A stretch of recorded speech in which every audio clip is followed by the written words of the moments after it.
Question है what is gene mutation, है ना। जीन म्यूटेशन क्या है, what is its role in organic evolution. Organic evolution मतलब क्या, जो जीवित प्राणी है उसको बारे में बोल रहा है ना। ऑर्गेनिक से तो वही बना हुआ ना, पेड़ पौधे, ह्यूमंस वगैरह, या फिर कोई भी मैमल्स, एनिमल्स, है ना। उसके अंदर क्या चेंजिंग हो रहा है उसके बारे में पढ़ेंगे, है ना। क्या इवोल्यूशन हो रहा है, क्या चेंज हुआ। तो देख लेते हैं जीन म्यूटेशन क्या है। जीन म्यूटेशन है ना, म्यूटेशन सबसे पहले टर्म किसने दिया था, हुगो डे वायरेज ने दिया था, ठीक है। अब क्या है, gene mutation is a heritable molecules level of फिना। क्या बोल रहा है, जीन म्यूटेशन क्या है, heritable molecules level of phenomena. मतलब क्या, हेरिटेबल मतलब क्या, जीन ट्रांसफर हो रहा है ना। हेरिटेबल मतलब जनरेशन टू जनरेशन वही इन्फॉर्मेशन क्या हो रहा है, ट्रांसफर हो रहा है ना। इसी चक्कर में क्या हो जाएगा, which deletion, addition, shifting, transverse of gene या फिर कोडोन को कहते हैं, है ना, takes place in a DNA. मतलब क्या, जो जीन्स है ट्रांसफर होने के चक्कर में, जनरेशन जनरेशन ट्रांसफर होने के चक्कर में क्या होता है कभी कभी, या फिर डिलीट हो जाएगा, कोई एक सीक्वेंस क्या हो जाएगा, डिलीट हो जाएगा कोडोन का, है ना। या फिर क्या होता है, एडिशन हो जाएगा कोई नया जीन का, है ना। या फिर दूसरा जीन लोकेट हो जाएगा, यही तो हो रहा। अब बोले कोडोन क्या है ना। तो वो हम कोडोन पर एक वीडियो बना दिए हैं, है ना, जाकर आप अच्छा से देख सकते हैं। जीन ही है ना। कोडोन 3 एलिज का एक सेगमेंट है, ठीक है, 3 एलिज का एक सेगमेंट है, ठीक है। अब बोल रहा है mutation is a flowing type, है ना। म्यूटेशन भी कितने टाइप का होगा, 2 टाइप का होगा। एक जीनोमिक म्यूटेशन होगा, एक क्रोमोसोमल एब्रेविएशन होगा, है ना। जीनोमिक म्यूटेशन किससे कॉज होता है, genetic mutation, it is caused by change in number of chromosome. किसकी वजह से होता है, क्रोमोसोम नंबर चेंज होने की वजह से होता है। ये भी 2 टाइप का है, एन्यूप्लॉइडी और यूप्लॉइडी, है ना। इसके बारे में भी हमने एक वीडियो बना कर रखा है ना। कोई एक सेट चेंज हो जाता है, कोई एक जीन चेंज होगा या फिर एक एली चेंज होगा, ठीक है। इसको देखेंगे आगे, है ना। अब क्रोमोसोमल एब्रिविएशन, क्रोमोसोमल एब्रिविएशन में क्या होगा, क्रोमोसोम का स्ट्रक्चर ही चेंज हो जाएगा, ठीक है। It is due to change in phenomena chromosomal structure, है ना। ये भी 2 टाइप का होता है, इंट्रा क्रोमोसोमल मॉडिफिकेशन और इंटर क्रोमोसोमल मॉडिफिकेशन। जो इंट्रा क्रोमोसोमल मॉडिफिकेशन है ना, उसमें क्या हो जाएगा,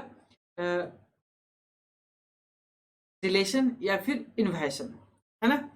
और जो इंटर क्रोमोसोमल है में उसमें क्या होगा, डुप्लीकेशन या फिर ट्रांसलोकेशन।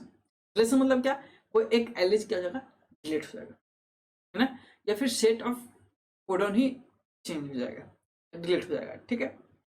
या फिर कोई एक जीन उसमें ऐड हो जाएगा, है ना। डुप्लीकेशन मतलब क्या, एक ही टाइप के 2 जीन कभी कभी चलाएगा, 2 कोडन कभी कभी चलाएगा, है ना। उसे क्या कहते हैं, इंटरक्रोमोसोमल मॉडिफिकेशन।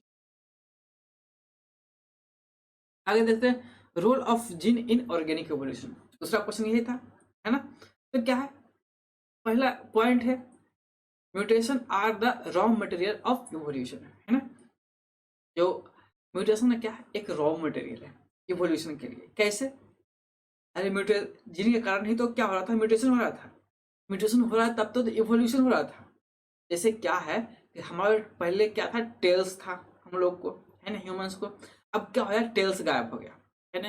मतलब कोई कोई जो जीन है उसका डिलेशन हुआ होगा, है ना, डिलेशन हो गया होगा, जो कि क्या कर रहा था, हमारा पूछ के हेरिडिटरी मटेरियल को ट्रांसफर कर रहा होगा, है ना।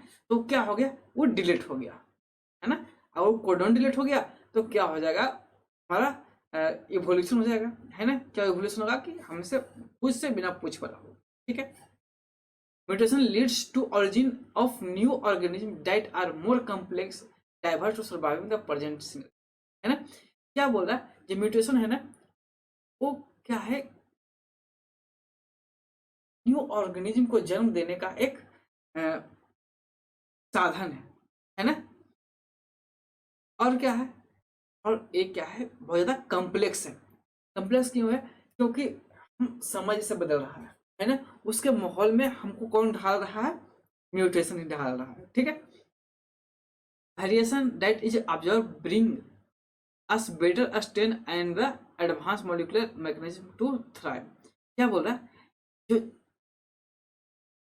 हमारा म्यूटेशन है ना, वो क्या कर रहा है, जो पहले वाला जीन है उसको चेंज करके नया नया जीन ऐड कर रहा है। क्यों? क्योंकि जो जो बदलता वेरिएशन, मतलब बदलता हुआ दुनिया है ना, उसमें हम कैसे सस्टेन कर पा रहे हैं, यानी कैसे रहेंगे।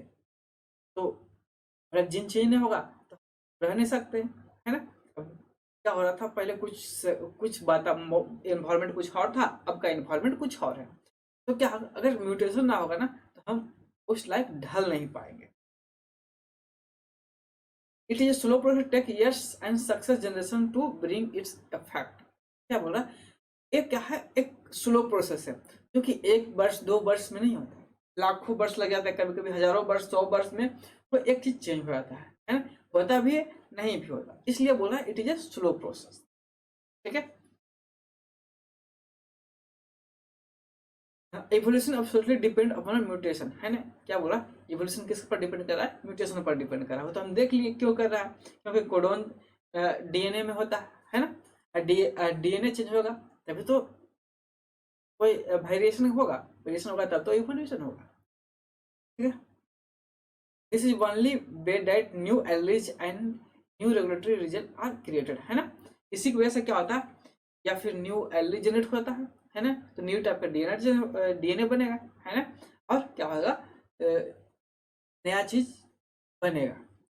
ठीक है। तो आशा है कि समझ में आया होगा। अगर समझ में आया है, क्या करें, सब्सक्राइब करें, लाइक करें, है ना। और बताए थे एन्यूप्लाइडी यूप्लाइडी, अगर इसके बारे में जानना है तो क्या करें, हमारा प्लेलिस्ट है, वहाँ पर जाकर आप देख सकते हैं, है ना।